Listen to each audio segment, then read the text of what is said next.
Zap! Welcome to the most electrifying physics video. Relax, no real shocks, just fun experiment about electric charges. Electric charges are tiny particles called, Electrons that love to move around. and today we'll see how they do it. Our mission today is to explore friction, conduction, and induction using simple experiments. By the end, you'll understand why your hair stands up after rubbing a balloon and why socks sticks together in the dryer.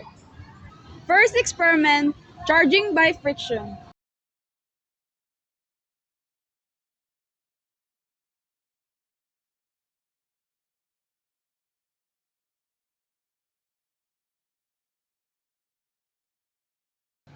Look, the paper jumps like it has feelings.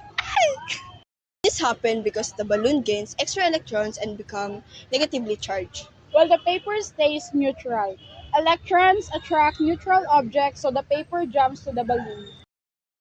This is the principle that causes static shock when you touch a doorknob after walking into the carpet. Next, charging by conduction. When they touch, electrons transfer directly from one object to another.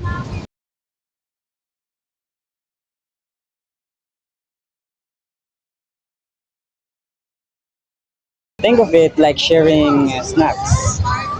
You give electrons to the metal, and now the metal becomes negatively charged too. Sharing is caring, even for electrons. This experiment is sneaky, charging by induction. No contact is needed.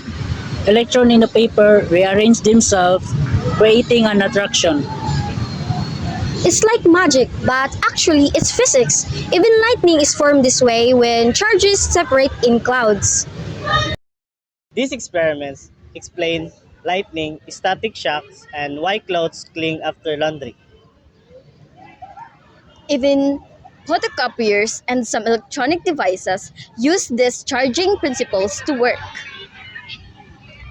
Understanding those concepts help us design electronics, prevent static shock, and study electricity safely.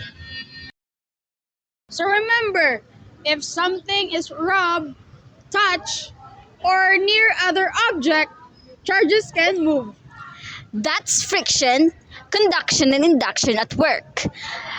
Physics isn't boring, it's just electricity showing off its moves.